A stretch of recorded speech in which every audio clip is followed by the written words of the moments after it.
I made $75,000 on a $500,000 project in 5 months.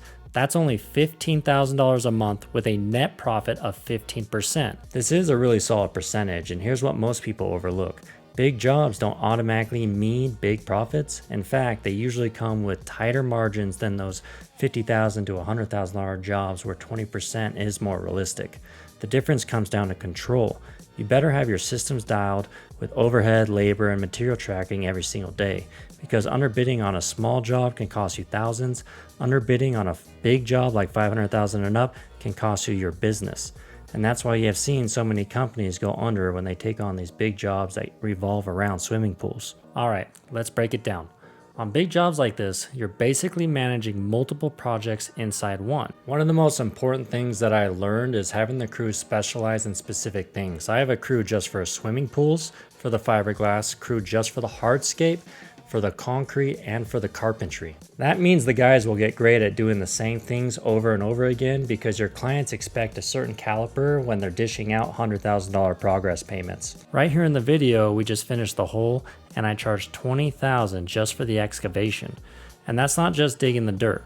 That's equipment, trucking, haul off, labor, layout, and making sure everything is overdug and prepped correctly for the pool to go in. Now zooming out, we also had to build a massive retaining wall around this pool. We had to carve out a flat area to actually build on. And we always get asked, do you build the pool first or the wall first?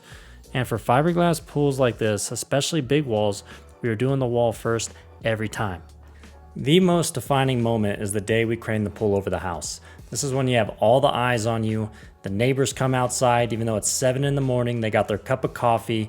They're all hoping that it goes well, but maybe secretly like, oh, if it falls on the house, it would be kind of exciting. I mean, look at the size of this. We're taking up this whole street in this cul-de-sac. It is a big deal. The pool's in the ground, it's level, the crane leaves, and you're like, okay, it's safe. It's such a pivotal moment to where the probability of something going wrong has drastically reduced. Now we can focus on filling up the pool and backfilling at the same time and watching it to make sure it doesn't bow. It really is such a stress reliever when your business gets busy enough and you can separate the crews to only do specific things. Like these guys only do patio covers, decks, and pergolas. This would take my landscape crew 3-4 times as long and the work would not be as good. Yeah, we got a green pool. It got hot over the weekend and we didn't have the equipment on. So you're going to get a call from a client freaking out like it's a huge problem, but it's not a big deal. You just add some chemicals, it clears right up. You get the equipment on. I mean, everyone's going to do it when you're installing these swimming pools. It's not a big deal. Lately, we've been partial to these Belgard art forms. They're great. They go up fast. You still put them on a concrete base. And this one was 16 feet long in total, and we charged $45,000. And then we did a natural stone veneer with a granite countertop. You'll see that later. But it looks great. You can keep it as this real concrete or you can put a veneer over it. I definitely recommend them, especially when you're first starting out on outdoor kitchens. You know, these come in sections at 36 inches tall, so already at the correct height that you need for the average outdoor kitchen, and it just makes it easier, faster with the labor, and just start out with these, it'll make your life a lot easier. The other guys are installing the auto cover, and this is very specialized. I sent 2 of my guys to multiple classes. They actually just did a class 2 weeks ago because they changed the brackets on this. So you have to make sure to get that right and make sure everything is straight and check the pricing. They raised the pricing on me for these covers. I used to be able to get them wholesale for $10,000. Now they're going for like $13,000, and we charged $20,000 for that auto cover install. I hate when I price something and then it's wrong. I got to take accountability for it and then cover that extra cost, but it's fine.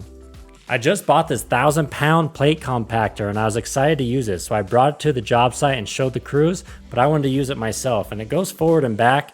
And it was badass, but you know, we have not used it since this job and it's just been sitting at my yard, so I don't even know if I'm going to keep it.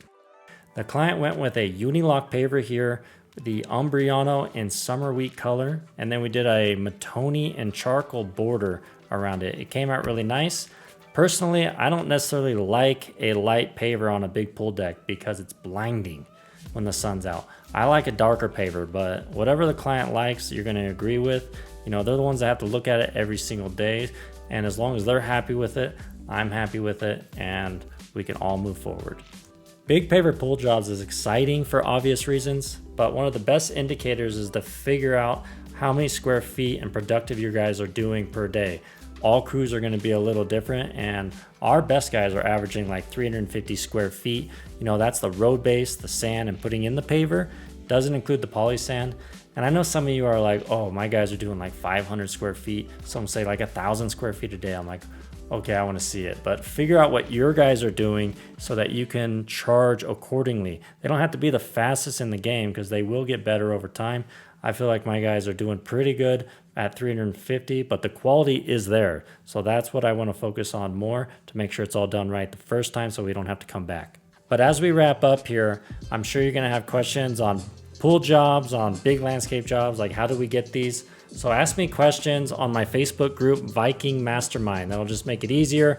And don't be shy. I know pools can be intimidating, but after you do a few, it can be fun, profitable, and if I can do it, then you can do it too. So maybe you're going to do your first pool in 2026.